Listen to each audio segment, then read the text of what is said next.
বাদা থেকে মা, দিদি, কাকিমা আর কাকা 4 জন মিলে অনেক শামলা তুলে নিয়ে এসেছে। এবছরে এটা প্রথম শামলা। তো আজকে বানাচ্ছি ইলিশ মাছের মাথা দিয়ে শামলা। সেটা কেমনভাবে বানাচ্ছে সেটাই তোমাদেরকে দেখানো বলে আজকে চলে এসেছি। তো চলো রেসিপিটা দেখে নেওয়া যাক।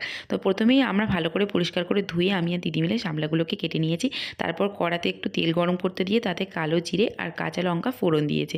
আর তারপরে যে শামলাগুলো অল্প অল্প করে দিচ্ছে আর একটু একটু করে নুন দিয়ে নেড়ে নেড়ে এটাকে কমিয়ে নিচ্ছে, কারণ কড়াটা একটু ছোটো ছিল তো একসঙ্গে ধরছিল না। তারপরে একটু রাঁধুনি বা অনেকে চন্দনীও বলে ওই, আর একটু আদা বেটে নিয়েছে।